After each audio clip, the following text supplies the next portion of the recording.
I invite the Vice Chancellor to deliver the welcome address and present the report on the academic achievements of the University for the year 2022-23.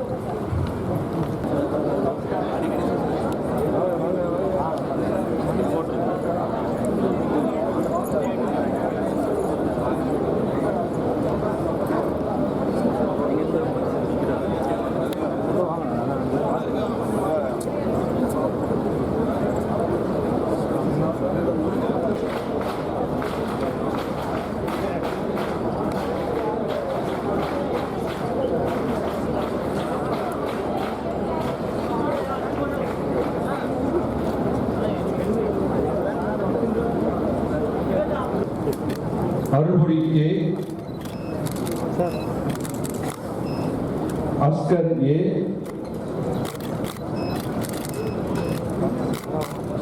Babu M,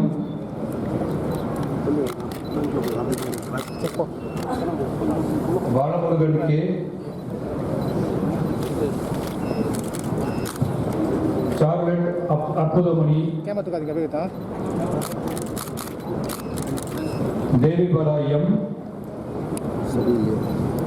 Dharani D, Divya D, Ilavarasi A,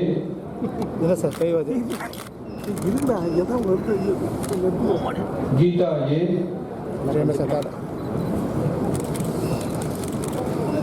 Gnanasakthi K, momentous day. It's my pleasure, privilege and honor to be among you on this 18th annual Convocation Day of Tiruvallur University.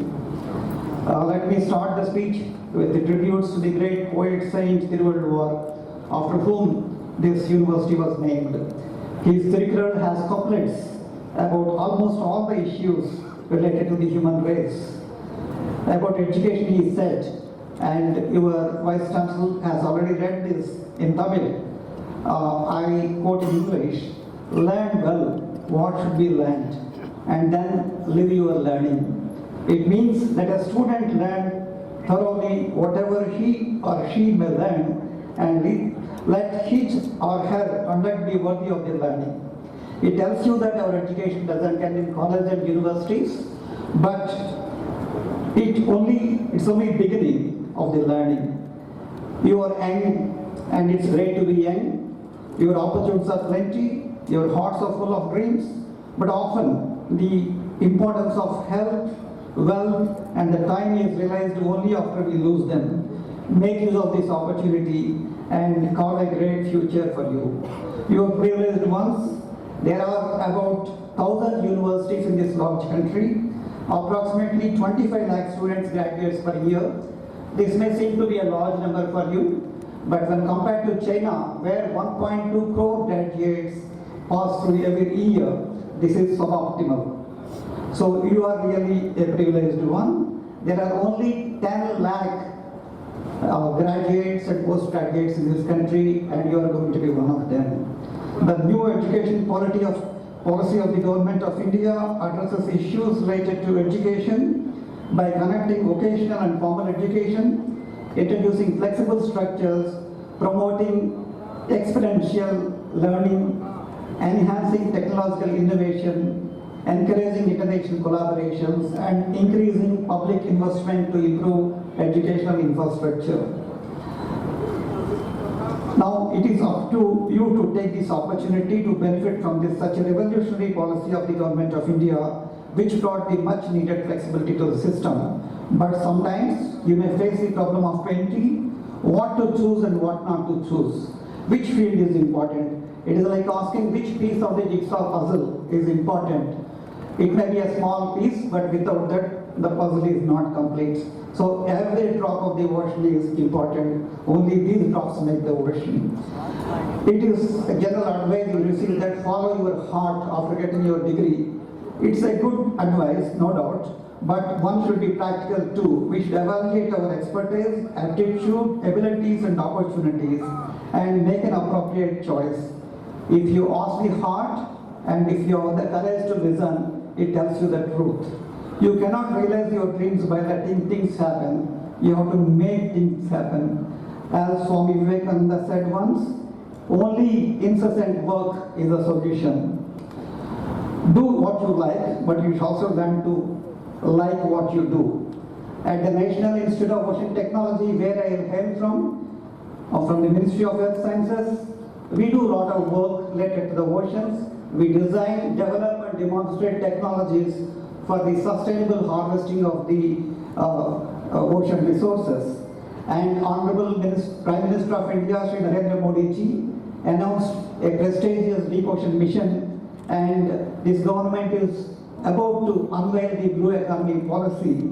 And you might have heard that it involves projects like Samudrayan, in which 3 aquanauts will be taken to 6,000 meters water depth, which actually we don't have any communications. You can control Mars rover from sitting from here, and you can see Saturn rings. But what is below 20 meters of the ocean, you cannot find. So such ambition programs are launched. People ask me what to do, how to be a part of this one. I say that whatever you are studying, you study well, then you will be able to contribute to this kind of programs. You have no slave blood in your veins, and you have no inferiority complex in your minds. You are free citizens of India. We grow up with slogans like Roti Kapda or Makan, and later we graduated to Bijli Sadak or Pani. But you are different. Now our nation is demanding its fair share of resources and opportunities in the world. We have a rich and ancient culture. We have scriptures and ethics to draw inspiration from. And we have all the potential to become Vishwaguru, but we have to learn to be Vishwabandhu as well, and we should be responsible citizens of the world. India is now the fastest growing economy. We could withstand the problems of the worst ever pandemic and world economic boom. We are the democratic oasis in this part of the world. In short, we are extremely fortunate to live in this country at this time and this Amrit Kaal. Let us not waste such a great opportunity. If I ask you if you are proud of this nation, if you are proud of Bharat Mata, you all will say yes. That's very important. But is Bharat Mata proud of you? This is the question you have to ask yourself. In fact, this is the question we all should ask ourselves. We know our defense forces, our Jawans guard the nation, our Kisans feed us. But what do they guard? It is our responsibility to make this nation worth protecting. Earlier, United States of America was the land of opportunities. Now that mantle has passed to India. It's not just about the conventional job. New skills are imparted, vocational training opportunities are available. India witnessed an unprecedented surge in the creation and finding of startups. I don't want to go into the details and waste your time, but even if 10% of them are successful, it makes a lot of difference. It has reached a stage where they are literally aiming for the sky by sending rockets and satellites to space. Another redeeming feature and heartwarming feature of our progress is the class under gender equality. Glass ceilings are broken. In the medal winners and rank holders, majority of them are today, they are girls. Nothing is out of bounds or out of reach. We belong to one another and we belong to this nation. It is not about equal distribution of wealth, but it's about equal distribution of opportunities. It is heartening to see our universities performing well and earning international repute. It gives me great pleasure to note that Trivandrum University is making a remarkable progress. Indices like publications in the peer-reviewed journals, number of your leadership is commendable. This gives rise to confidence and optimism.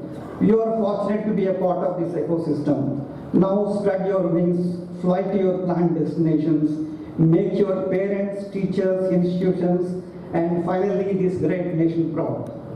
Do not forget that your success is the result of sacrifices of your parents and teachers. Their hearts swell with pride when they see you graduating. They forget all their troubles they faced and the hardships they endured for you. They expect only one thing from you, that is your success and your happiness. Similarly, this great nation has a lot of expectations from you. I know you are eager to receive your hard-earned degrees. I don't want you to make you wait any longer. I conclude my speech quoting a poem by Vishwakavi Rabindranath Tagore. I don't want to read the complete poem. You can as well go home and Google it and read it. Where the mind is without fear and the head is held high. Where the knowledge is free. Where the world has not been broken into fragments by narrow domestic walls. And finally it says, into ever-widening thought and action, into that heaven of freedom, my father, let my country awake. Though this poem was written almost a century back, it is still relevant across cultures, time periods, as it continues to inspire hope for the better future. My dear young friends, spread your wings, fly high, but keep an eye on the ground. I once again